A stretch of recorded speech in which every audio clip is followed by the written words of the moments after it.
안녕하세요. 부동산이 좋아해 강스타입니다. 제가 최근에 말입니다. 이 분양과 청약에 관련된 영상을 업로드를 하고 있는데요. 제가 간과한 게 있습니다. 많은 분들이 이 정도는 아시겠지라고 생각을 했었는데요.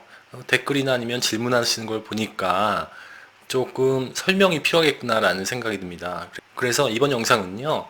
가장 먼저 선행되어야 할 부분부터 말씀드릴까 하는데요. 분양을 받고 싶다면 먼저 청약통장을 꺼내보세요입니다. 일단 청약통장 구분부터 시작하도록 하겠습니다. 먼저요. 일단 많은 분들 중에 이런 오해를 하시는 분들이 계세요. 좀 연세가 있으신 분들 같은 경우는 20, 30년 전에 가입한 청약통장이 있으니까 나는 당첨권이야. 그러니까 청약통장을 오래 갖고 있었으니까 나는 당첨될 확률이 높겠지.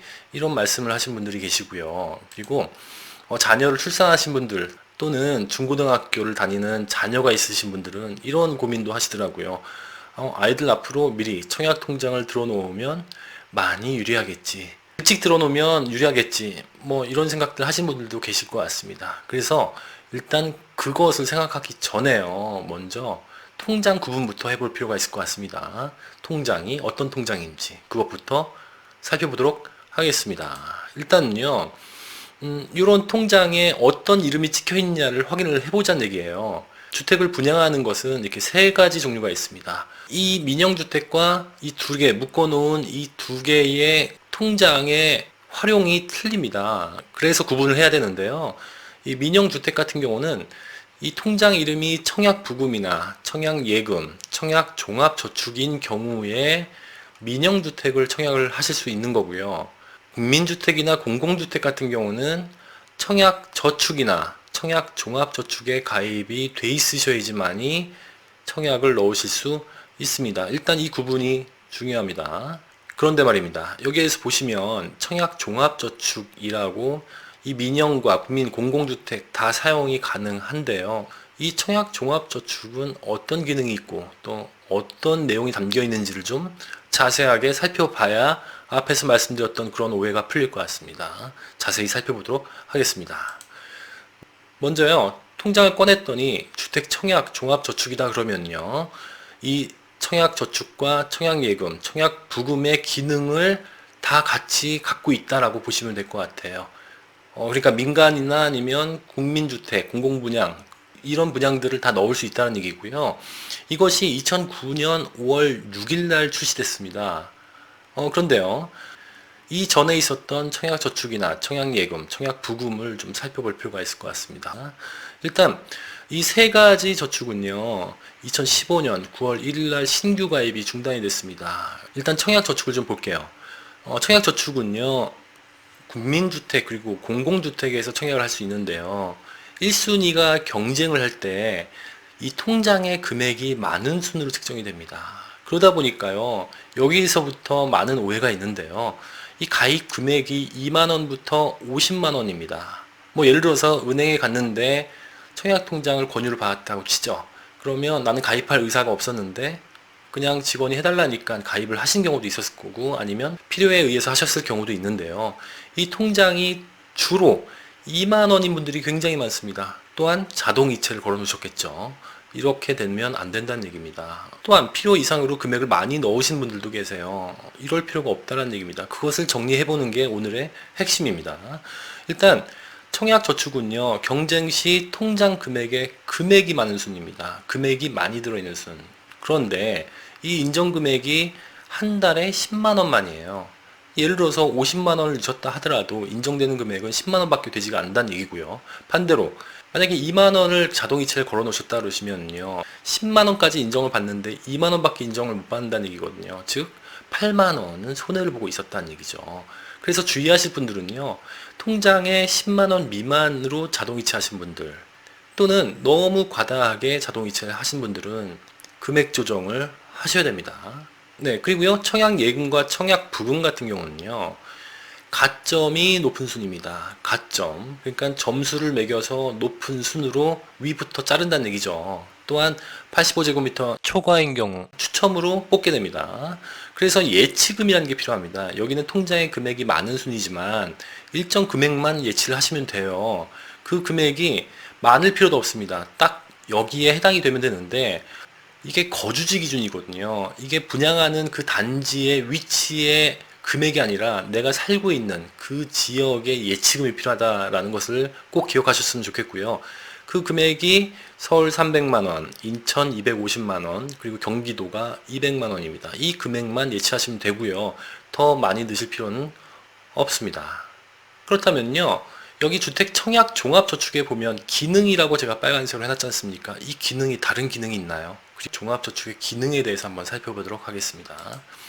자, 주택 청약 종합저축은요, 전 금융기관에 걸쳐서 하나만 가입이 가능합니다. 그리고 납입 금액은요, 앞서 말씀드렸듯이 매월 정해진 날짜에 2만원에서 50만원까지 자유납입을 하실 수 있습니다.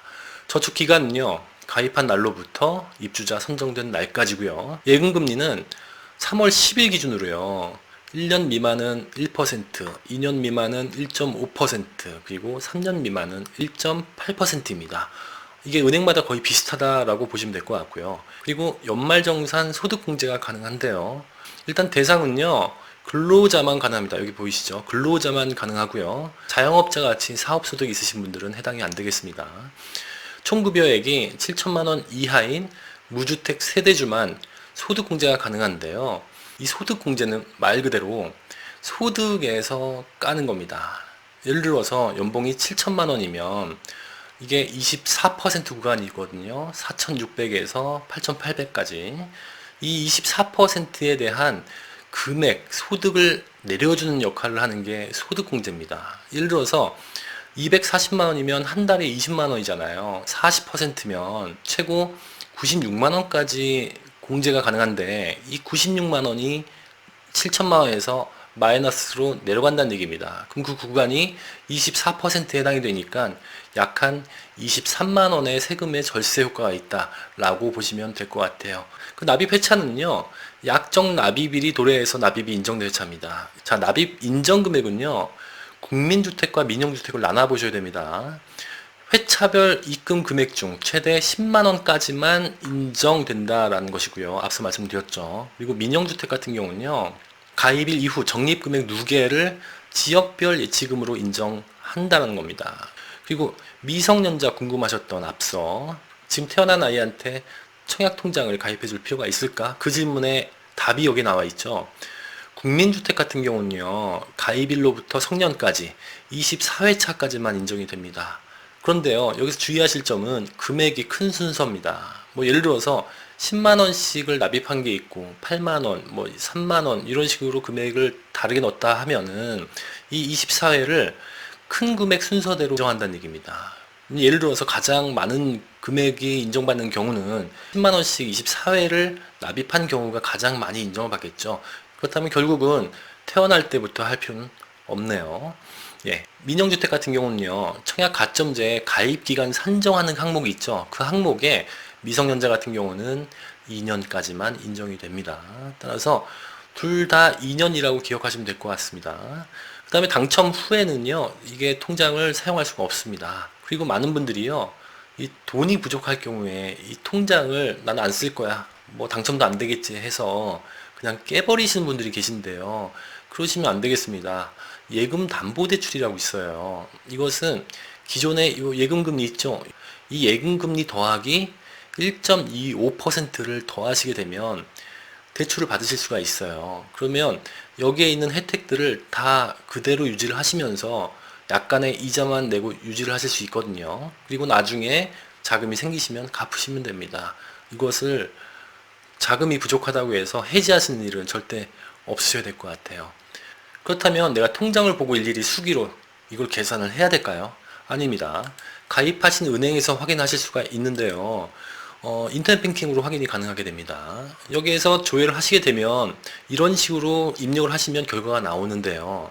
여기에서 아까 말씀드렸듯이 내가 인정회차, 그 인정회차가 100회인데 약 8년 3개월인데 만약에 2만원씩만 납입을 했다면 200만원만 인정이 된다는 얘기입니다. 그럼 결국은 10만원씩 납입하셨던 분들은 1000만원일 텐데 2만원밖에 납입을 안 하셨기 때문에 800만원을 인정받지 못한다는 얘기입니다. 네, 그렇다면 이것을 좀 알아듣기 쉽게 좀 예로 들어볼 수 있을까요? 모집 공고 하나 해보겠습니다. 네. 과천 제이드자의 공공분야인 경우에 입주자 모집 공고를 좀 살펴볼 텐데요. 1순위 자격 요건을 보면요. 청약저축이나 주택청약종합저축에 가입한 지 2년이 경과가 되어야 되고, 매월 약정 납입일, 한 달에 하루, 그 정해놓은 날에 월 납입금을 24회 이상을 납입을 했어야 됩니다. 그리고 세대주일 것, 그리고 무주택 세대 구성원 전원이 5년 이내에 다른 지역에 당첨이 되지 않았을 것, 이런 공통적인 기준이 있습니다. 이 순위는 여기에 해당되지 않는 분들이고요. 그 다음에 이 1순위가 너무 많다 그러면 경쟁 시에 우선적으로 뽑는 기준이 있어야 될 거 아닙니까? 그 당첨자 선정은요, 3년 이상의 기간 무주택 세대 구성원입니다. 그러니까 무주택 기간이 3년이면 돼요. 3년 전에 1주택자라도 3년 전에 집을 파셨다면, 그리고 내가 통장에 가입한 지 오래되고 10만 원 이상 계속 납입을 하셨다, 이런 분들 꽤 계시거든요. 이런 분들 통장 꺼내 보시라는 겁니다. 내가 1주택자라고 포기하지 마시고 해지하실 생각하지 마시고, 그 금액이 얼마가 들어있는지, 청약저축인지 청약종합저축인지를 확인을 해보시라는 얘기입니다. 그래서 이 금액이 많은 순, 저축 총액이 많은 순, 여기에 10만원만 인정된다는 얘기고요. 그 순으로 당첨이 된다라고 보시면 될 것 같습니다. 자, 그렇다면요, 통장을 확인을 해봐야 되는 분들을 구체적으로 좀 살펴보도록 하겠습니다. 자, 이런 분들은 확인을 꼭 해볼 필요가 있습니다. 부모님이 연세가 많으신데 청약저축을 가입하고 계신지 확인을 좀 해보시고요. 그 금액이 얼마인지, 자동이체 금액이죠. 이게 혹시나 2만원이 아닌지 꼭 확인을 해보셔야 됩니다. 두 번째로는요, 미성년 자녀에게 청약통장을 가입해주고 어렸을 때 가입을 해준 거죠. 그리고 자동이체를 2만원씩만 하고 있는지 꼭 확인해 보실 필요가 있습니다. 왜냐하면 2년간은 10만원씩 넣어야지 그 10만원 다 인정을 받을 수 있기 때문이죠. 그리고요, 자녀에게 청약통장을 가입해 줄 거면 성인이 되기 2년 전에 10만원씩 그냥 깔끔하게 자동이체를 해주시는 것이 가장 효율적이다라는 말씀을 드릴 수 있겠고요. 그리고요, 1주택자면서 청약저축에 매월 10만원씩 또는 그 이상을 납입하셨고 그 금액이 많이 쌓이셨다면 당첨 확률이 높아집니다. 한번 통장 꺼내 보셔서 확인해 보세요.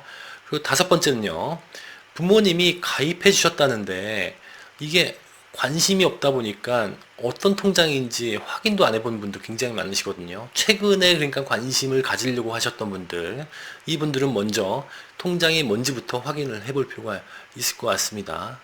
자, 마지막으로요, 강스타의 오늘의 한 줄평 가겠습니다. 오늘의 한 줄평은요, 청약통장 지금 바로 확인해 보세요 였습니다.